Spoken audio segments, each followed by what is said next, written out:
Hey everybody, here's a quick video on the one-piece sheath. A buddy of mine's getting into leather working and he's doing some sheaths, and we were talking about different ways to do them, and I talked about the one-piece sheath with no sewing and no rivets, and he wasn't sure what that was, and I haven't done it in years, so it took me a while, but I was able to get the pattern figured out again.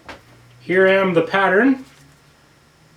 I will maybe get a good picture of this and then put it up for like 5 seconds at the end of the video. But yeah, this is the gist of it. It's actually really easy, so I'll put it together so you can see. So first we're folding it over, and then we're going to take this part that has this socket here and weave it through all those slits down the ladder. I'll do this as quickly as possible. I apologize.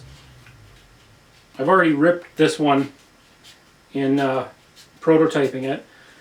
But I always suggest you do your patterns out of like foam, craft foam like this, or cardboard, or even newspaper works. Because if you jump straight into the leather and things don't quite work out, it's a waste of perfectly good leather.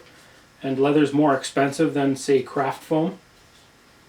Like, by a lot. A lot of my really rough armor patterns are actually made out of newspaper. So, there you go, if you're wondering.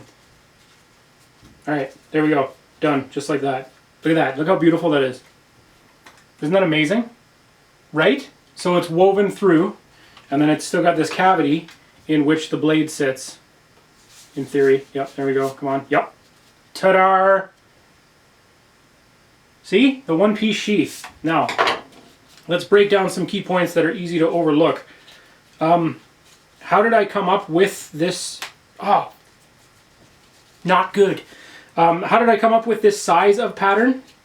Because once you have this general idea, you can kind of scribble it to be whatever size you need. I suppose you could do this for a whole sword. I have never seen it done. If you do it, let me know, because that would be cool. I've done this for throwers, utility knives, daggers for guys at run fairs. But anyway, let's take a look. Now that I've completely ruined this, the first and most important measurement that you need is with your knife. You see this first part here. So I left a lot of tolerance around. You don't need to leave anywhere near that much when you're doing it in the leather. The leather is a lot more forgiving and it moves and molds to the piece. But that's your first measurement. And then you mirror that for this one because it folds over, right?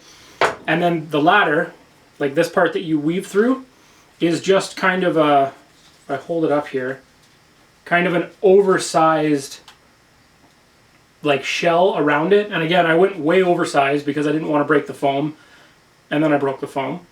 So yeah, you don't need to go as oversized with the leather. With the leather, if you're oiling it and wetting it as you go, you can actually like crank those ladders out enough that it looks like they're kind of coming straight out, and you can make some really sexy organic shapes.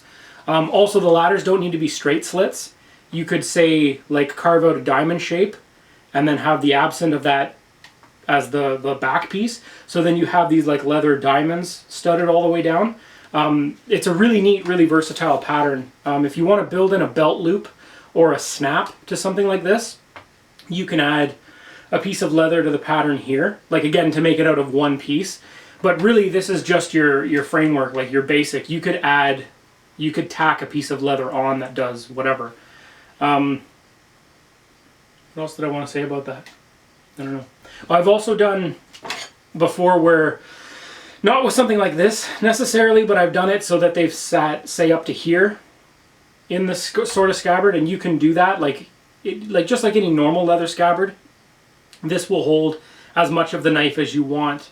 One that I did that went to about here was kind of scathed down on the back here, so there was like this thumb notch here that you could kind of like with your finger or with your thumb kind of grab the blade and pull it out just for an ease of access sort of thing. But yeah, no, scabbards or sheaths are just like experiment and have fun with it. This is one of a million different ways of doing it. Pieces like this is also a one-piece sheath. This one needs to be stitched or riveted. And again, the same sort of idea.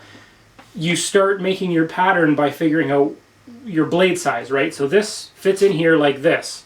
Now that's because this was made that size, right? And then it's mirrored over there, and then it has this extra piece here, this belt loop piece, that's stuck up the back. So again, this is one piece, it's just this one has to be stitched.